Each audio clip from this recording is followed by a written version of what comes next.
Hello everyone সকলকে মই নতুন ভিডিঅ'লৈ স্বাগতম জনাইছোঁ। আজি মই বনাবলৈ লৈছোঁ মাগুৰ মাছৰ সৈতে আলু বিলাহীৰ আঞ্জা।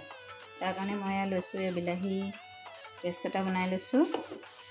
এয়া মাগুৰ মাছ লৈছোঁ নিমখ আৰু হালধি সানি।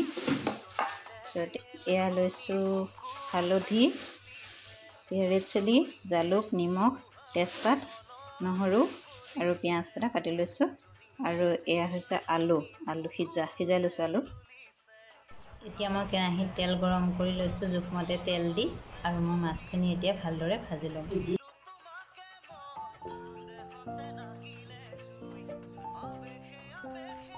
পিঁয়াজ, নিমখ, হালধি, ৰেড চিলি গোটেইখিনি দি মই পিঁয়াজখিনি ভালদৰে ৰঙচুৱা হোৱাকৈ ভাজি লৈছোঁ।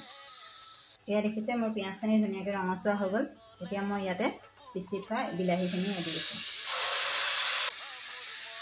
এয়া পিচি থোৱা বিলাহীখিনিও ইয়াতে দি দিছোঁ, ধুনীয়াকৈ ৰঙা হৈ গৈছে। এতিয়া মই সিজাই থোৱা আলুখিনিও ইয়াতে দি দিম। আপোনালোকে আলু বিলাহী দি এনেদৰে মাছৰ আঞ্জা খাই বাৰু কোনে কোনে ভাল পায় মোক কমেণ্ট কৰি জনাবচোন। মোৰ আলু আৰু বিলাহীও ভালদৰে ভজা হৈ গৈছে। এতিয়া মই অকণমান গোটেইখিনি মিক্স হ'বৰ কাৰণে অকণমান পানী দিম।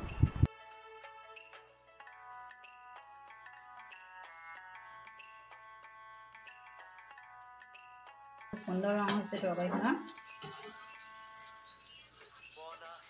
মই ইয়াত এতিয়া জোখমতে পানী দিম। পানীকণ অকণমান দিছিলোঁ কমকৈ, এতিয়া অকণমান বেছিকৈ পানী দিম। ধুনীয়াকৈ তৰকাৰী উতলি গৈছে। এতিয়া মই ইয়াতে ভাজি থোৱা মাছখিনি দি দিম।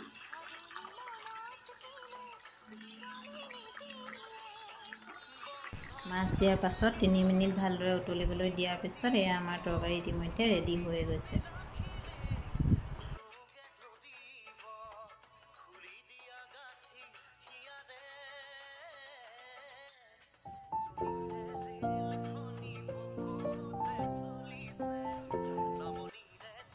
এয়া চাওক কিমান ধুনীয়া হৈছে তৰকাৰী, কালাৰটো কিমান ধুনীয়া হৈছে চাওক।